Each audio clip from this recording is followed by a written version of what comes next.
Gardening with Nvart. Today I have a few maintenance that I have to get done in a garden, and it's a little breezy day, such a beautiful day, but it's kind of breezy, and so I'm wearing this pretty thing again. Um, I wanted to show you our backyard in this video because I have a couple of projects I have to get done here. So, so this is our backyard, and maybe Georgie can show so this is our house from our backyard.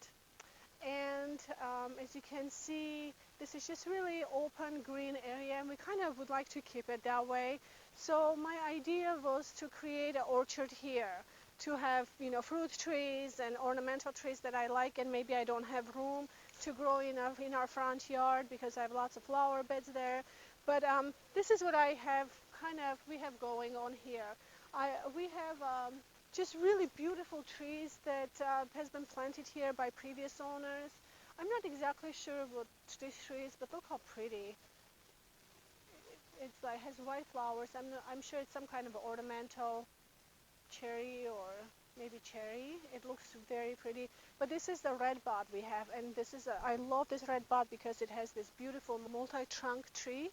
And this is actually my husband's favorite tree, and he looks forward to this tree to bloom every single year. So my parents came and visited us here about a year ago, and my mom and dad also love gardening so much, so they we bought the fruit trees here and we lined them like this. I don't know, they might be a little too close, but they were kind of small when we planted them. And my father reminded me the other day that I should go and do some maintenance and clean out the bases of the trees, and just make sure that compost is placed around them to give them good nutrients. So what I'm going to do today is basically I have a shovel here, and I have to do on all trees, but I will do just this one for now.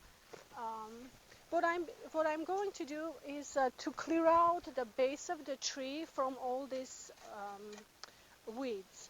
So normally when they are mature and big trees, normally not a problem if all these weeds and grass grows to their trunk.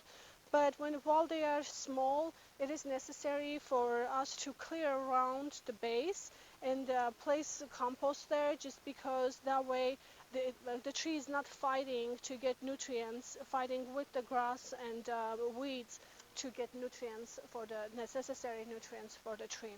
So that's what I'll do. I'm just going to go, and you can't go too deep because obviously you don't want to damage the roots. But I have these bags that I recycle. Usually I get lots of compost for my bed, and so I save the bags and I recycle them. They're really good and strong bags.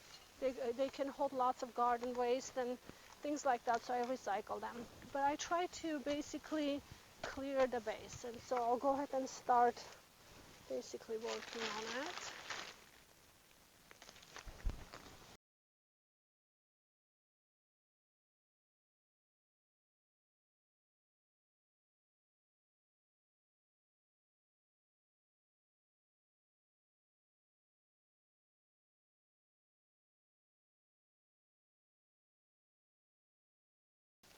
Okay, so we made a circle, and I cleared out as much as I can.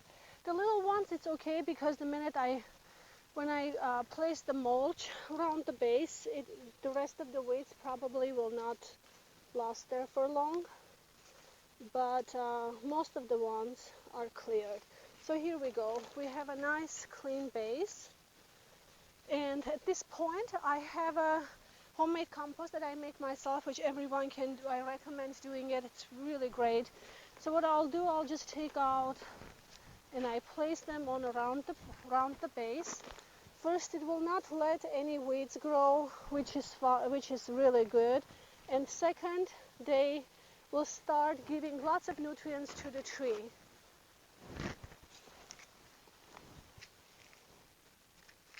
These are some eggshells.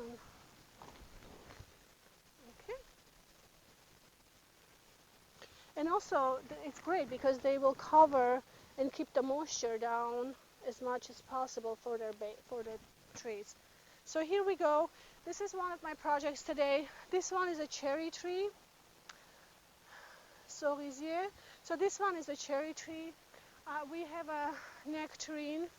This one is not doing great, nectarine. I think there's something got on this tree. I sprayed, but we'll see how it does. I think it struggled last year too. There's something that bothers them. I'm not sure exactly what. But we have another one which we have to stake this a little better. This one is also cherry, and we have an almond tree here,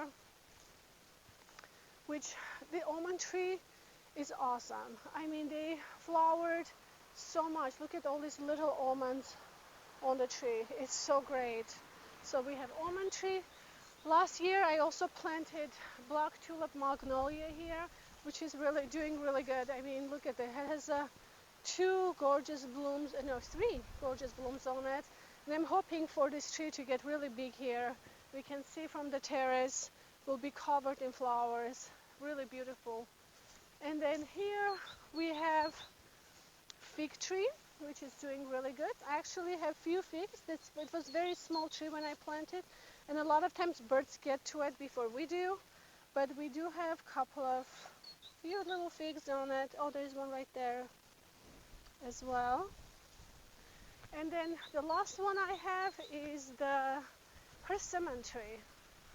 And I love persimmons, my whole family does. So we have a fuyu variety of the Chinese fuyu persimmon. And we'll see if this year blooms. Last year I didn't get any persimmons off of it, but I'm hoping this year we will get few. So anyway, but it's doing really good. It's healthy. So we'll see what it does. I'll just go ahead and clear out and take care of them and stake them a little better. And my next project is cutting this hedge right here. I'm hoping to get all of it done today before the end of the day. And hedge is very recommended to be cut before the weather gets really hot, because they really struggle and burn when you're just cutting them fresh, trimming them in a hot sun. So, and thank you for watching this video. I think this is going to be the end of the video. And if you like this video, please subscribe to my channel, and I will see you the next time. Bye bye.